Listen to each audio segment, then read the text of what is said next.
ETK, you're up. Let's play knight f3 on move 1.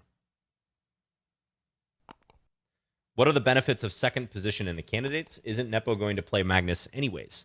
Well, so some of you probably know this. A lot of you do, but many of you may not. If Magnus decides not to defend his world championship, then the winner of the candidates and the player who got second in the candidates play a match against one another. Or there's an offer for them to play the match, I guess, more exactly. Let's take, I think I should take here, actually. So Hikaru, if he holds on and keeps his half-point advantage on the next player up after Nepo and him, could potentially play a world championship match. So there's a lot at stake, right? For the second place finisher.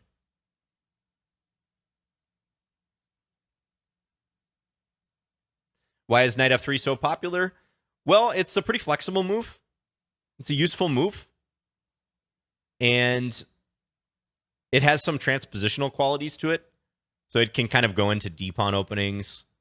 It avoids certain lines too, like the Grunfeld, Benko Gambit, if you want to try to steer the game into a d4 opening, but not necessarily do it right away. That is commit to d4. So I personally use it as kind of a transpositional weapon.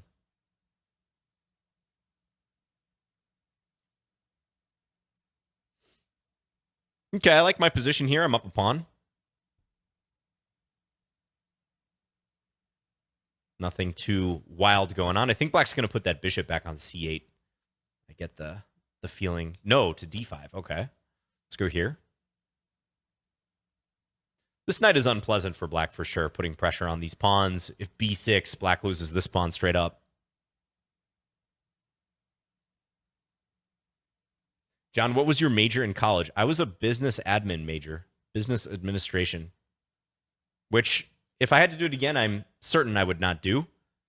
I think it's a little bit too general. But when I went to college, when I went to university, I was probably like many of you out there. I just didn't know what I wanted to do. And I entered in 2005, so it was quite a while ago. I mean, the world is just a vastly different place compared to then. Didn't Magnus say he won't play unless it's Ali Reza? Well, he kind of alluded to that, but again, it's hard to know how serious he was about that. He's leaving the door open for himself. That's for sure. He never committed to anything, but just kind of hinted at preferences.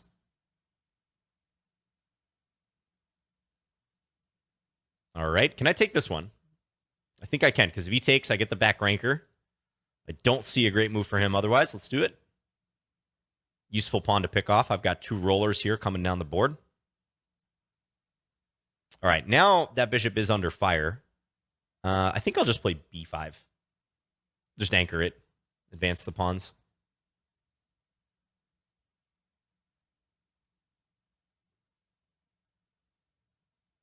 And now let's play g3. I like black's idea with g6. I'm going to do the same. Get rid of the back rank stuff.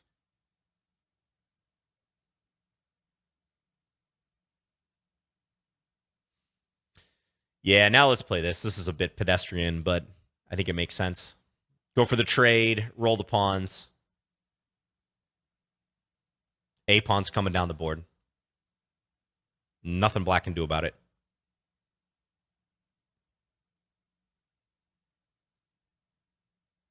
Nice, John Stevenson. Thanks again for the game, ETK. So you played a bit of a sketchy line this early c5, transposing into a Tarrasch. So that part's not so bad, but you know, taking here is the overwhelmingly played move. Looks like there's exactly one master game where black played c takes d4 in this position. But yeah, just interesting. White played g3, really? Well, that's weird. I think we discovered a master game where the moves were clearly nonsensical. There must have been an input error. It's just a sea of red.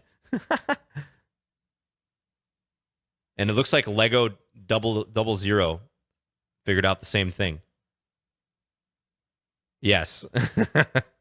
I think this was a move order error input. Whoever put this in the database. Okay, so we can disregard that game. Yeah, so you should take here. E takes d5. Oh, the funny things you find when you're going through the tools on Lichess, digging through the database. So this would be mainline Tarrasch. Yeah. Yeah, I think taking on e6 is probably just a good move here. Very difficult to justify the pawn. That said, I mean, maybe I should have taken with the knight. That might have been better, because it did kind of look like you had some compensation here. But unless you can land something like this real quick, which I was planning to meet with knight bd2 if you try knight a5, I'm just not quite seeing the compensation. There's not enough tension in the position for black to do much here. Even doubling the rooks, there's no entry points here. So that's the problem with gambits like this, where you're not creating pawn tension or areas on the board where your opponent has to constantly think how things might change. So thanks again, ETK.